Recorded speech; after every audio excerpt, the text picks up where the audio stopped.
Thank you, Ashok. Good evening, ladies and gentlemen, Chairman Priyanka, Vijay Chora, distinguished participants. It's a very difficult call to speak after Harry Doll, and especially when he has told me that he wanted to speak earlier as he wanted to go and sleep afterwards. And I have told him that if you walk out of this room, I will also walk out immediately at that time. So that's why I was asking him to come and sit there, but he prefers to sit here. I'll keep a watch. Ladies and gentlemen, Harry Doll has been calling this as Track 2 or Track 1.5 initiative. It's a very different environment where we sit and talk interactively. Today, although I would like to brief you on what has been happening on Track 1 at the intergovernmental level, because that is where the actual action is to be realized in finality, because energy sector is so much controlled by the governments that whatever may happen at the private sector level, unless and until it has all the blessings of all the governments involved, nothing really moves.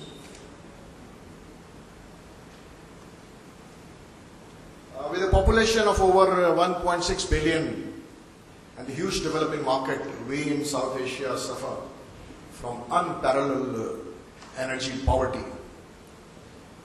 In comparison with the global energy consumption of average of 2.8 ton oil equivalent per capita per year, South Asian energy consumption is merely half a ton. So there is an eventual requirement of an increase by order of magnitude in this energy consumption.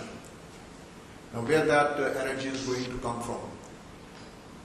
Especially in case when we have at this present time about 50% of dependence on coal in the South Asia region, followed by oil, about 30%, which is all, or most of it is imported by the countries.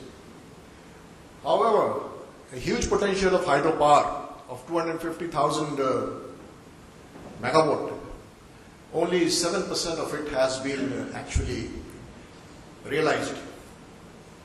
So what are we going to do to make the energy accessible and affordable and reliable, which actually are the key elements of energy security of any region?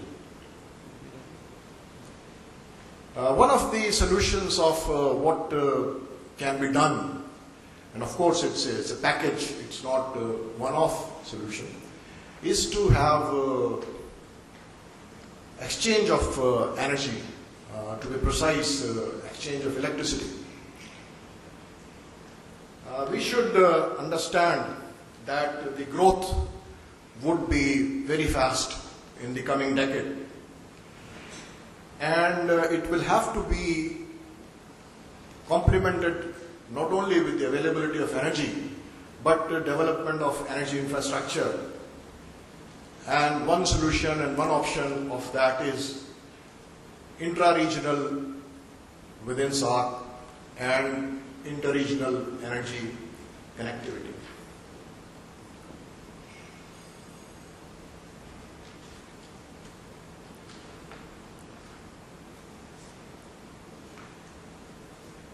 During the last few years, the SAARC energy sector, we have invested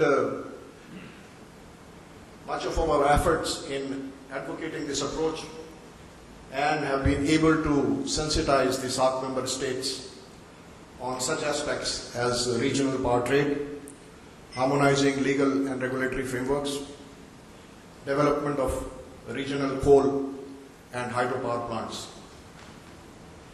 Regional cooperation is also finding acknowledgement at the levels of the United Nations through the Economic and Social Commission of Asia and the Pacific, and through such regional and sub-regional organizations as the SAARC, the ASEAN, the BIMSTEC, the ECO, Shanghai Cooperation Organization, and the South Asia Sub-Regional Economic Cooperation, or SASEC, which is sponsored by Asian Development Bank. The United Nations has declared the decade of 2014 to 2024 as the UN Decade of Sustainable Energy for All. Harry, the UN is promoting initiatives for regional energy connectivity, including those focused on cross-border energy infrastructure development, to contribute to the development of what the UN has termed as the Asian Energy Highway. Harry has walked out, so time for me to go as well.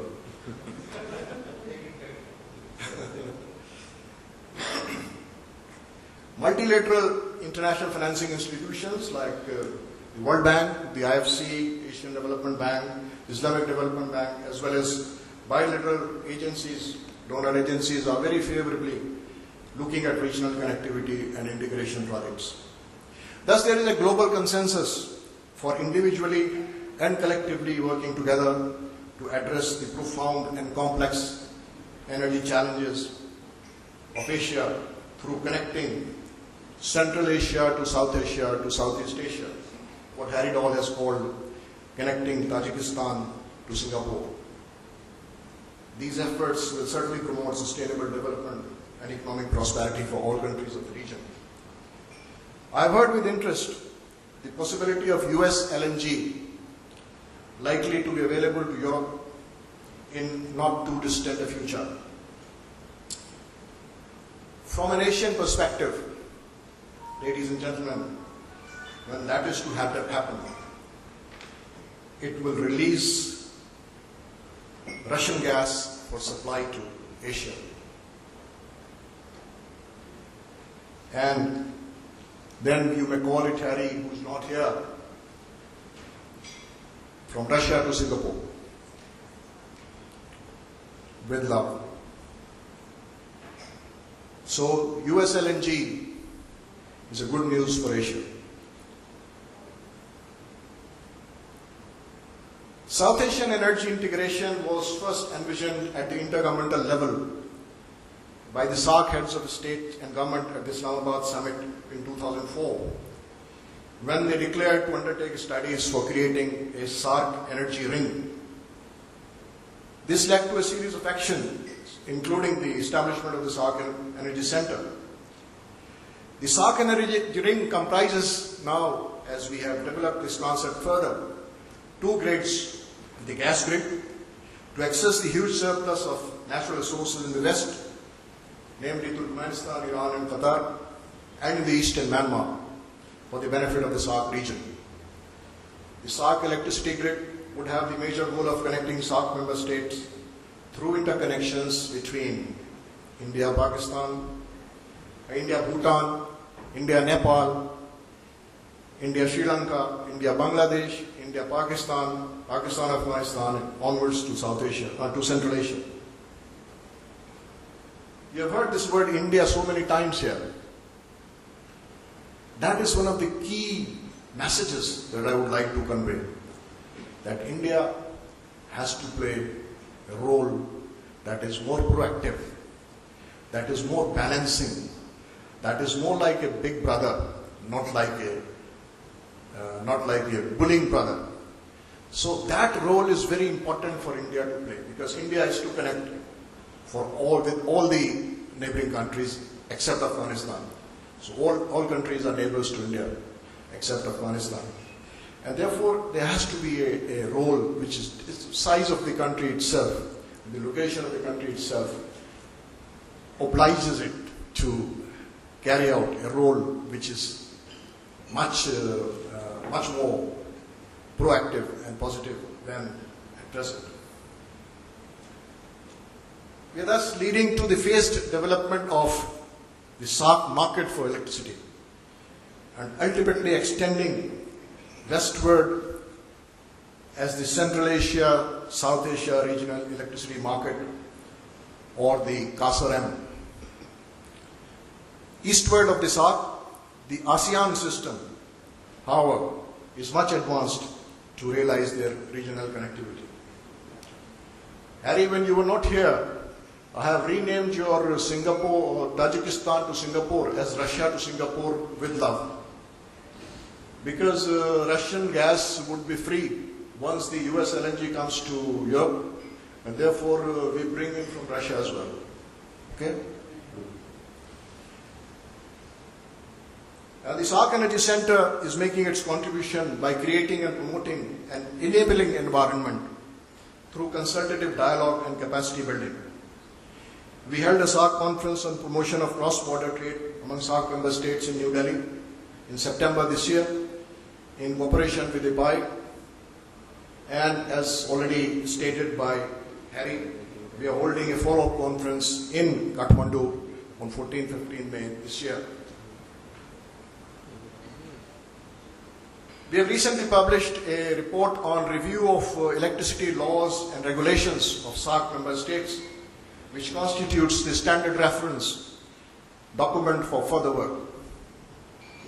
With the assistance of the Asian Development Bank, SAARC has already produced 2 major reports on SAARC regional energy trade and South Asian regional power exchange. And we are very grateful to Dr. Priyanka for his support all along. During this year, we will carry out a number of studies to support power connectivity in South Asia. And these will include a study on the development of a potential hydropower plant in South Asia. And here the idea is to see whether it is possible and how it is possible to develop a hydropower plant, for instance, in Nepal. There have been many studies which have gone on in Nepal on developing their hydropower potential. But the market issue has always been there. Therefore, we look at these prospects for developing a SAARC-wide power generation plant, and we have different models for financing and for creating this possibility. We are also carrying out a study on designing, management and monitoring framework for regulatory compliance by the power transmission utilities in the SAARC region. And Harry would be very useful for that, being the chairman of the Transmission Committee of India. We also intend to carry out a study for assessment of energy efficiency potential through energy audit of power transmission and distribution grid stations. With the help of the World Bank, we intend to prepare a 20-year perspective plan for power sector of SAARC region. We will begin initial consultations this year and hope to complete the plan document in the next year. We also intend to hold several capacity building workshops, and you can see that program on our website. Ladies and gentlemen, whereas increasing the energy supplies is one option, we fully realize the criticality of promoting energy efficiency as the cleanest energy resource and the lowest hanging fruit to improve energy security. Energy efficiency is often called the priority fuel or the first fuel. We have conducted a series of capacity building activities for energy efficiency in the SAARC region and have prepared an action plan of SAARC of time-bound, non-obligatory initiatives suggested to the member states. It may be of interest to you to note that by employing energy efficiency measures in the last 35 years, the developed countries have been able to reduce their energy use by about how many percent? By about 40%. Is it imaginable? It's unimaginable. 40% of what they would have consumed as projected 40 years before. It is painful to note, however, that energy efficiency and conservation has remained one of the most neglected areas of energy sector in the SAARC region. and we must take it up on high priority. Ladies and gentlemen, before I conclude, let me inform you that the SAARC leaders have directed to evolve an appropriate regional intergovernmental framework agreement for electricity cooperation. A draft agreement is currently under consideration of SAARC member states. This draft intergovernmental framework agreement is expected to be finalized shortly, and it would provide for cross-border trade, commercial negotiations of PPAs, open grid access, private sector trading, and participation in power exchanges. We hope, Mr. Chairman, that this agreement is soon finalized, as it will provide the platform necessary for realizing the vision of the SAARC Energy Union. I thank you very much for your attention.